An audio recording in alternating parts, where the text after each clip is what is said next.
आता जे सरपंच झाले, ज्या मॅडम झाल्या, त्या मॅडमकडे आम्ही निवेदन टाकलं असता, मॅडमना काही आम्ही सूचना दिल्या असता, मॅडम त्या निवेदन न घेता त्यांचे घरचेच कारभार करतात.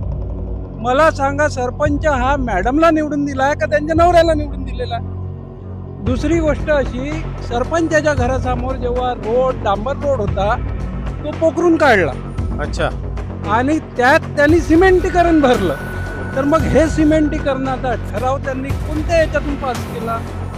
आम्हाला याचं काही प्रतिउत्तर दाखवलं?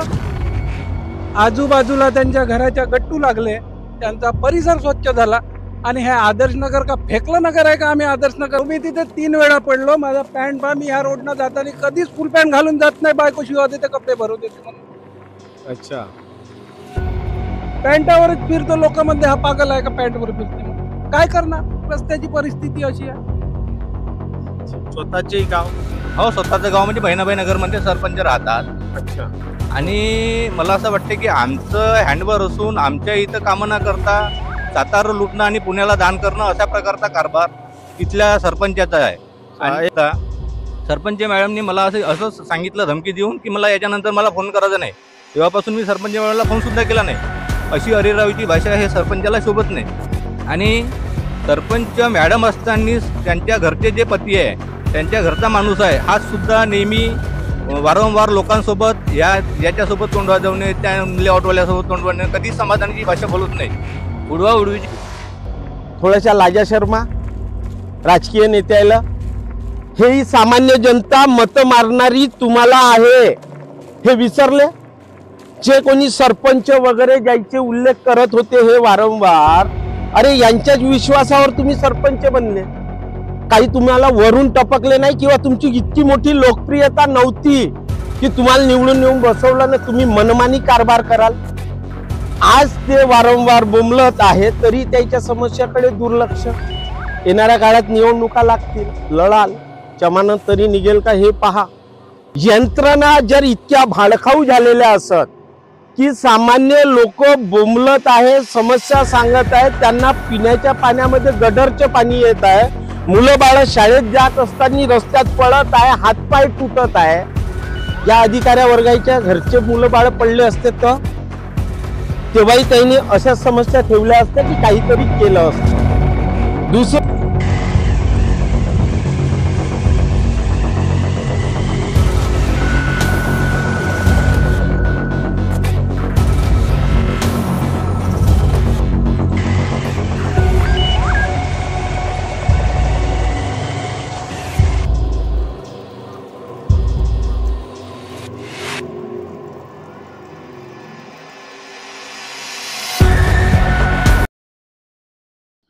नमस्कार, द मॅक्स न्यूज नेटवर्कमध्ये सर्व दर्शकांचे स्वागत. आज आम्ही आलो आहोत आदर्श नगर, नारायण सिटी आणि साईनगर एरिया हा परिसरात. हा परिसर येतो गट ग्रामपंचायत नवेगाव साधूमध्ये. या तीनही एरियात खूप मोठ्या समस्या आहे. रोड, नाली, पिण्याच्या पाण्याच्या समस्या, या सगळ्या समस्यासाठी इथल्या स्थानिक रहिवाशांनी वारंवार कंप्लेंट्स केलेल्या आहे. हे तीनही नगर जर विचार केला, एक 10, 12, 15 वर्षापासून इथे नवीन लेआउट हे निर्माण झाले आणि 10, 12 वर्षापासून इथं हे दाट वस्ती आहे. महत्वाचे, यांनी वारंवार सगळ्या ठिकाणी कंप्लेंट्स केल्या या संदर्भात की आमच्या तिथे रोड नाही आहे, तर पाण्याची व्यवस्था नाही आहे, गटर लाईन्स नाही आहे आणि गड्डे, बगीचे नाही आहे, कोणत्याही शासनाच्या योजना इथे उपलब्ध नाही. त्यासाठी वारंवार कंप्लेंट्स करून सुद्धा 10-12 वर्षापासून हे तिन्ही नगरातले लोक कंप्लेंट्स करू थकले. त्यानंतर यांच्या कंप्लेंट्स आमदार, खासदार यांच्यापर्यंतही गेल्या, पण अजूनपर्यंत कुठूनही काही यांचं समाधान झालं नाही. समस्या इतक्या वाढल्या की आज पूर्ण तिन्ही नगरचे लोक इथं जमा झालेले आहे, 100-150 लोक. आपण त्यांच्याकडून जाणून घेऊ काय काय समस्या आहे. कोण बोलणार, कोण आहे पहिले? तिथंच बसा.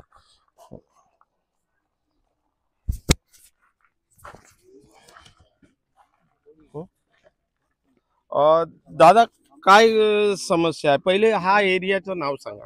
सर मी आदर्श नगर इथे 2017 पासून इथून रहिवासी आहे हो. आणि माझं मकान सुद्धा इथे आहे.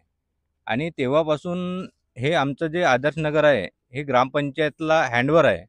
आणि मला असं नवेगाव नवेगाव साधू ग्रामपंचायतमध्ये हँडवर आहे. आणि तेव्हापासून आम्ही ग्रामपंचायतला पूर्ण घराचा टॅक्स देतो आणि इथला टॅक्स आम्ही प्रत्येक जण दरवर्षीप्रमाणे भरत राहतो.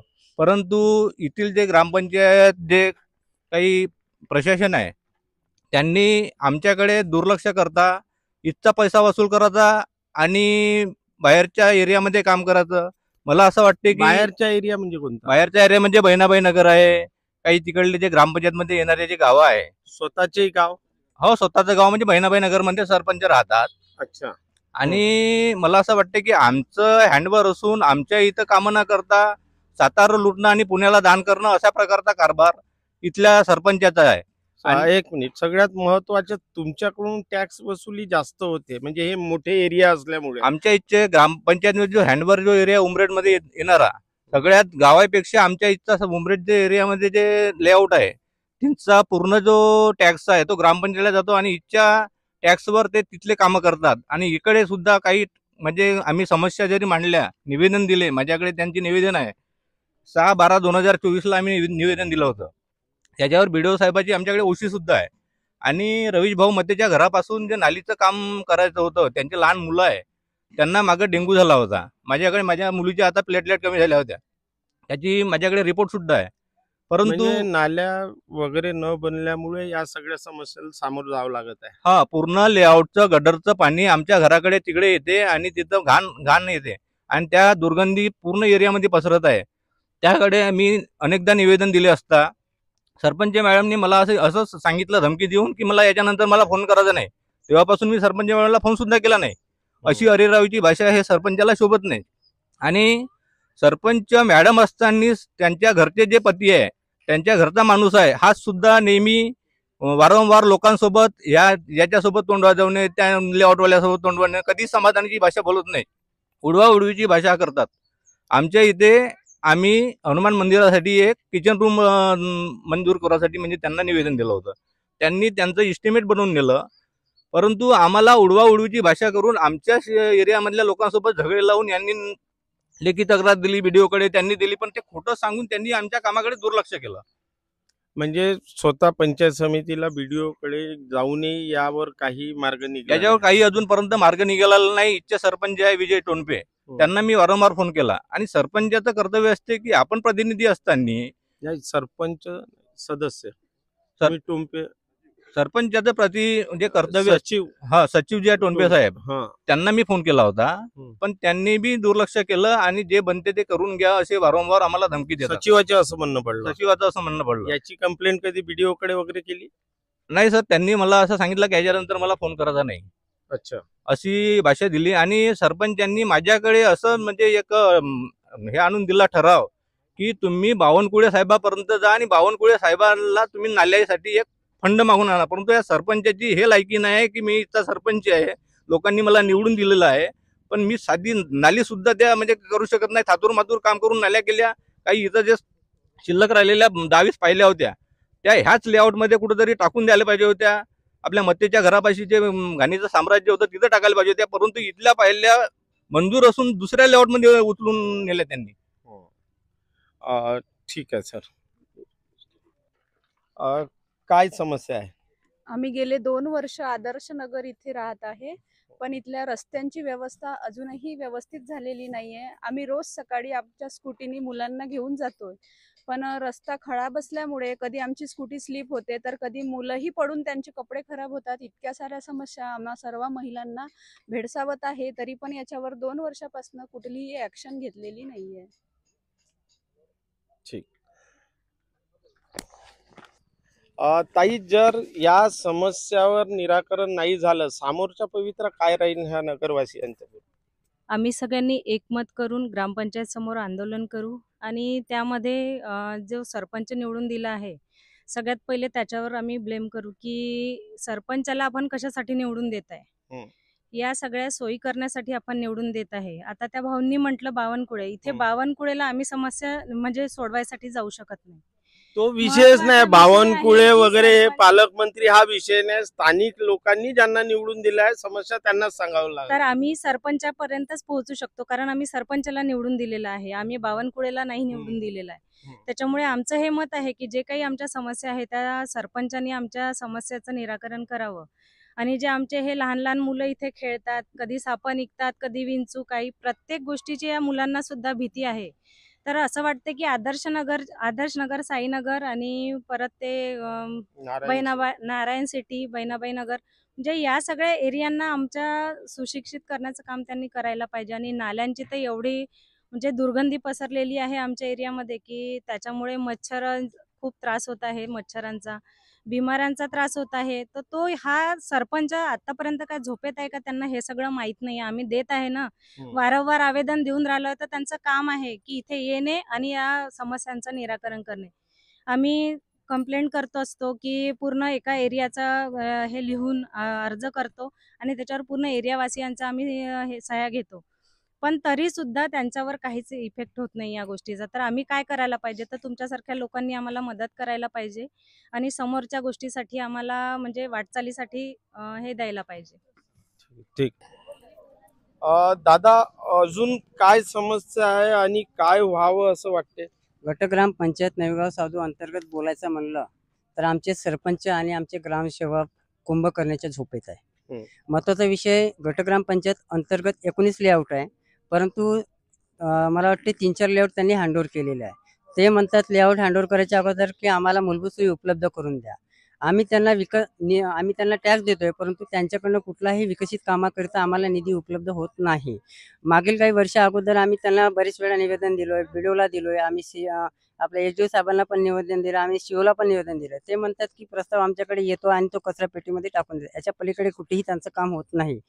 मला असं वाटते, मागील वर्षी आमचे सरपंच महोदयांचे मिस्टर वैद्य त्यांनी बजरंगबलीची शपथ घेतली होती. आम्हाला टिनाचं सेट ते करून देणार होते, इस्टिमेट बनलं, आयपास बनलं, परंतु तो निधी उपलब्ध झाला नाही झाला की त्यांनी खाऊन गोबर केला असंही आम्हाला वाटते. आता जर आपण बघितलं, दादा, मंदिराचं वगैरे शेड हे काही खूप प्राथमिकता नाही आहे. प्राथमिकता आहे रोड, गटर लाईन, पाण्याची व्यवस्था, बरोबर. ह्या महत्वाच्या हे आहे. बरोबर आहे. हे तर केव्हाही होऊ शकेल किंवा तुम्ही आपल्या लोकवर्गणीतूनही करू नाही शकता. नाही, आपल्या गोष्टी महत्वाचा विषय आहे रोड, नाली, पाणी, रस्ते, हा की ज्याच्यामुळे या एरियातल्या लोकांना खूप समस्येला सामोरं जावं लागतं. अगदी बरोबर आहे. मी आपल्या गोष्टीसोबत सहमत आहे. जो आदर्श नगर मध्ये जो रस्ता आलेला आहे त्या रस्त्यासोबत जवळपास 10 ते 12 लेआउट जोडलेले आहे. त्या रस्त्याचं NATP झालेला आहे. मी स्वतः 30 लाख रुपये निधी मंजूर करून आणला होता. वर्क ऑर्डर झालं, टेंडर झालंय, परंतु ग्रामपंचायतच्या चुकीमुळे त्या ठेकेदाराला सूचकपत्र न देता ते काम यांनी कॅन्सल केलं आणि आमचा 30 लाख रुपये निधी वापस गेला आणि आमचं कामही रद्द झालेलं आहे. या पद्धतीचं या भूगोल कारभार ह्या चिखलफेक ग्रामपंचायतला मागेही मी काय पत्रव्यवहार केला होता. आमचे शालेय विद्यार्थी जातात, त्या दिवशी आमचा एक विद्यार्थी बोलला, त्याच्या डोक्याला जबरन मार लागलाय. त्याला लगेच मी हॉस्पिटलला नेला आणि त्या बँडेज करून त्याला घरी आणलं. आता समोर तुमच्या उदाहरण, ही एक महिला आमच्या आदर्शनगर येथील रहिवासी आहे. त्या बाईचा हात त्या दिवशी ते दगडावरून घसरली आणि पडली आणि तिचा हात पुरेपूर फ्रॅक्चर झालेला आहे. बघा, आपण दाखवा आणि ह्या सरपंचाच्या तोंडावर चिखल फेकावं असं मला वाटतंय. कितीतरी ऍक्सिडेंट झाले म्हणजे या रोडमुळे. पुन्हा एक दादा म्हणताना म्हणाले की नाली आणि आपलं पाण्याची लाईन, गटर लाईन हे सोबत कितीतरी ठिकाणी आहे बरोबर. की ज्याच्यामुळे पाणी मिश्रित येऊन त्याचं पाणी म्हणजे गढूळ पाणी म्हणाला, गटरचं हरकत नाही, जे नळाला येत आहे. बरोबर. ते एक मोठी समस्या आहे. पिण्याचं पाणी जे आहे ते शुद्ध म्हणता येणार नाही, कारण की त्याला अटॅच ते गटर लाईन केली, त्यामुळे ते पाण्याची वास दुर्गंध येतोय आणि ते पिण्यासाठी हानिकारक आहे, ते आरोग्याला हानिकारक आहे. तर माझी अशी विनंती राहील, सरपंचाला मी विनंती करणार नाही, बीडीओलाही विनंती करणार नाही, माझी शिवला विनंती राहील की आपण या भागाची दखल घ्यावी, या गटग्रामपंचायतला भेट द्यावी आणि ज्या काही जनतेच्या समस्या आहे ह्या कुठेतरी मार्गी लावाव्या. जर मार्गी लावल्या नाही तर आम्ही सर्व रहिवासी जीवनत्याग आंदोलन आम्ही त्या ग्रामपंचायतला येणाऱ्या 4-5 दिवसामध्येच आम्ही ते करणार म्हणजे मोठं आंदोलन करणार. यस. दुसरी गोष्ट, ह्या समस्या 10-12-15 वर्षापासून 2-3 आमदार वगैरे होऊन गेले, त्यांच्याकडे तुम्ही डेप्युटेशन वगैरे दिलेच आहे. आता नवीनही आमदाराला दिले, ते लोक कधी लक्ष नाही दिलं या एरियावर. नाही, मी अगोदरच म्हणतोय की आमचे आमदार खासदार तर आजी माझी सगळे झोपत आहेत. यांचं या जनतेकडे म्हणजे फक्त त्यांनी लक्ष नाही दिलं या अजिबात नाही. अच्छा. आमदार खासदारांना फक्त निवडणुका आल्या तेव्हा जनतेची आठवण येते आणि दरवाजा दिसतो. जेव्हा आम्ही एखादी छोटं मोठं काम घेऊन जातोय, सन्माननीय आम्ही आमदार साहेबांना एक निवेदन, त्याच रस्त्याचं निवेदन दिलं की साहेब आम्हाला कमीत कमी 5 लाखाचा तरी निधी उपलब्ध करून द्या, जेणेकरून आमच्या शालेय विद्यार्थ्यांना जाण्या येण्यासाठी सोयीचं होईल. परंतु त्यांनी तो ठराव आमचा ग्रामपंचायतचा कुठे नेऊन टाकला देवाच ठाऊक. अजूनपर्यंत त्या ग्रामपंचायतचा ठराव आम्हाला कुठे गेला, काय गेला, कुठेही फॉलोअप आलेला नाही. समोरचं आंदोलन हे 4-5 दिवसात होईल. म्हणजे जर यांनी पुन्हाहून लक्ष दिलं नाही, या सगळ्या समस्या दूर केल्या नाही तर मोठं आंदोलन होईल. यस, 4-5 दिवसामध्ये आम्ही जीवनत्याग आंदोलन मी स्वतः करणार आहे आणि मी स्वतः उपोषणाला बसणार आहे.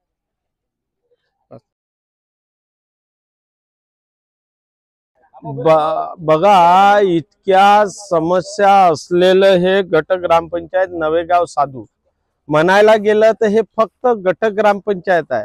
विचार केला तर प्रॉपर उमरेड शहरात असलेले हे लेआउट्स आहे. म्हणजे कुठं खेड्यापाड्यात किंवा एखादी गडचिरोलीच्या इंटेरियल भागातल्या या समस्या नाही. या समस्या आहे प्रॉपर उमरेड शहरातल्या, म्हणायला हरकत नाही. फक्त लगत गट ग्रामपंचायत नवेगाव साधू आहे हेच म्हणायला. दुसरी 10-12 वर्षापासून गत हे आमदार, खासदार, सचिव, BDO, SDO सगळ्या प्रशासकीय यंत्रणेला डेप्युटेशन देत आहे. यंत्रणा काय करत आहे? 10-12 वर्षात काहीच नाही केलं. उद्या जर या ग्रामपंचायतनं काही उद्रेक केला तर, आणि उद्रेक तेव्हाच होतो जेव्हा यंत्रणा ह्या व्यवस्थित वागत नाही.